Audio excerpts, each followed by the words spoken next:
Hello everyone! Today we are returning to the south side of Charlotte to visit the beautiful Providence Presbyterian Church Cemetery and look for the gravesite of another signer of the Mecklenburg Declaration of Independence named John Flennegin. In doing my research, I have seen his last name spelled many different ways, which I have found has been common with early 18th century immigrant families who came to America and had the spelling of their last name recorded multiple different ways. This has made doing research really difficult, especially as there are other John Flennegins from this time period. Because his last name is spelled Flennegin on his gravesite marker, that's how I'll spell it in this video.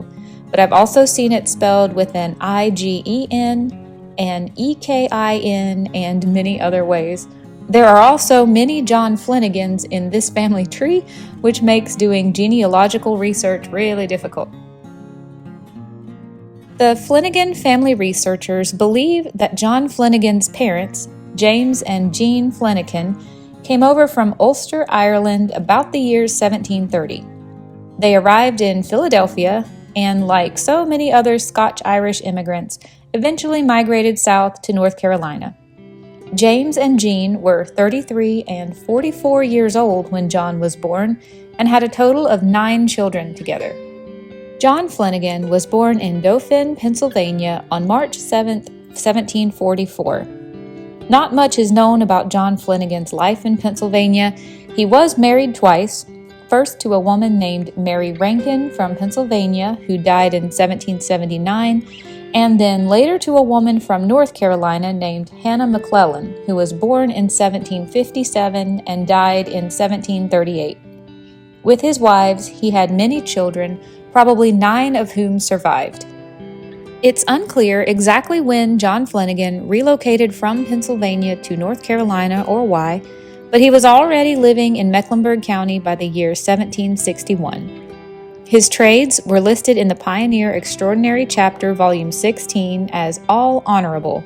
He was a farmer, soldier, and magistrate. He owned a lot of land in the Sharon Township of Mecklenburg County.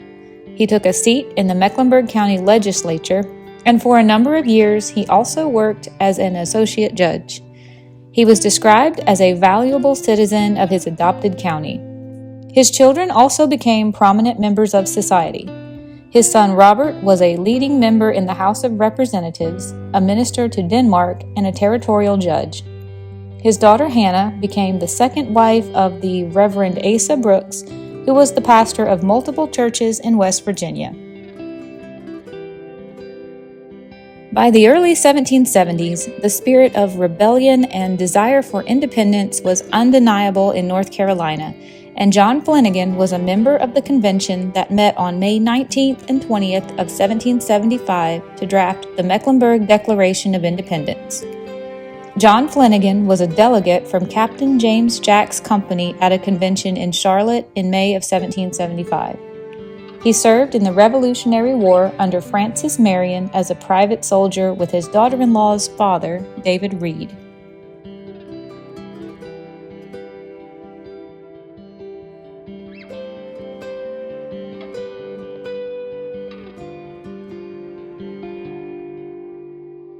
After the war, John Flennegin served as an elder at the Providence Presbyterian Church, which is one place that he may potentially be buried.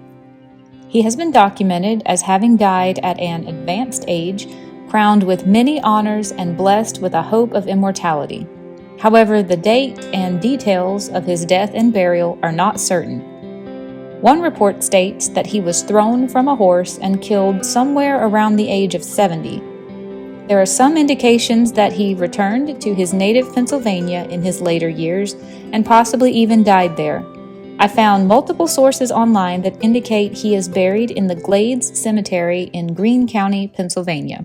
Still other sources cite that he died in Mecklenburg County and is buried somewhere here in the Providence Presbyterian Church Cemetery where he was serving as an elder. Still, other professional genealogists have considered he may have been buried in an unmarked grave, or his tombstone might have been lost over time, and there's even a possibility that he may have been buried in an area near Knoxville, Tennessee. The final resting place of John Flennegin may remain a mystery for the rest of time, but I like to hope that he is here, resting in peace with some of his patriot friends who signed the Mecklenburg Declaration of Independence right alongside him, Henry Downs and Neil Morrison.